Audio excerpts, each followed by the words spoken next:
This presentation will introduce you to opioid pharmacology.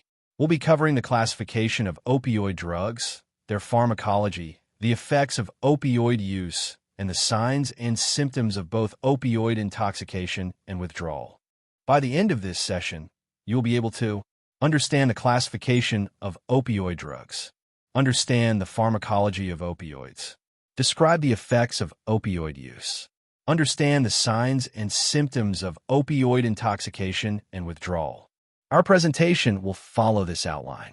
An introduction to opioids, a classification of opioids, the pharmacology of opioids, the effects of opioids, including intoxication, long-term use, and withdrawal.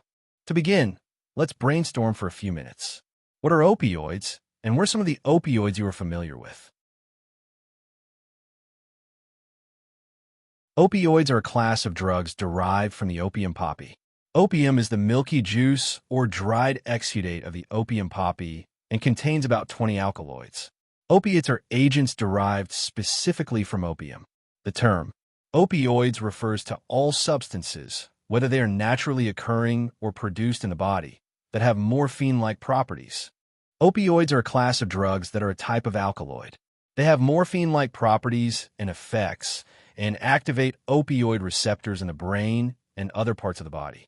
Opioids can be naturally occurring or synthetically manufactured. They have analgesic, pain-relieving effects. This class includes legal, controlled prescription medications such as morphine and illegal substances like heroin. They are highly addictive.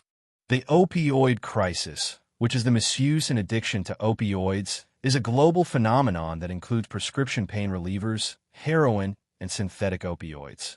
People who are prescribed opioids for chronic pain often misuse them and become addicted, with some even developing an opioid use disorder and transitioning to heroin use. The number of people dying from opioid-related overdoses, both from licit and illicit drugs, is increasing. Opium poppy plants are widely cultivated in the Middle East, Asia, and the Americas, with Africa serving as an international transit route for drug trafficking. A review of drug seizures since 1998 shows an increase in heroin trafficking to Eastern African countries from Pakistan, Thailand, and India. Opioids can be classified in two main ways: according to their mode of synthesis, according to their mode of action on the receptors. Based on their mode of synthesis, opioids are classified as naturally occurring alkaloids. These are derived from the opium poppy and include morphine and codeine. Semisynthetic.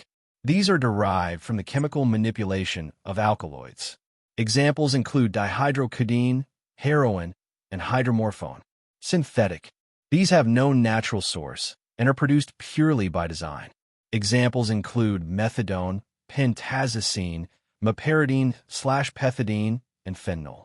Based on their action on receptors, opioids are classified as agonists.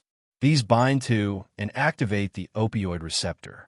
Examples include morphine, heroin, and codeine. Partial agonists. These bind to opioid receptors but do not fully activate them. Buprenorphine is an example. Antagonists. These are not opioids but bind to opioid receptors, producing no functional response. They prevent agonists from binding to the receptor.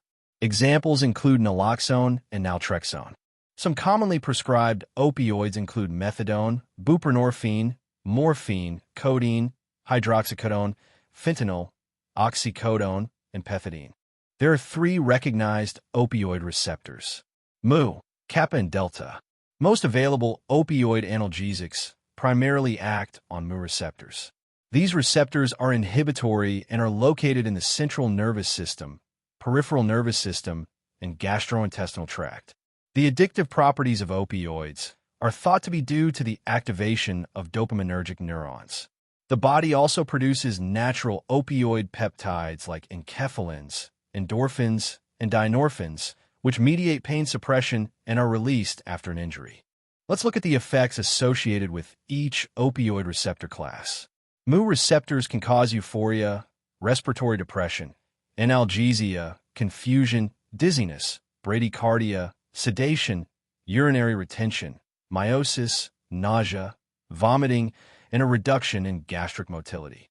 Delta receptors are associated with spinal analgesia, cardiovascular depression, and a decreased demand for oxygen in the brain and myocardium.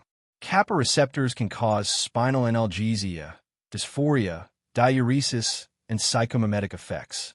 This chart visually demonstrates how different types of opioids interact with receptors. A full agonist like methadone fully activates the receptor. A partial agonist like buprenorphine partially activates and partially blocks the receptor.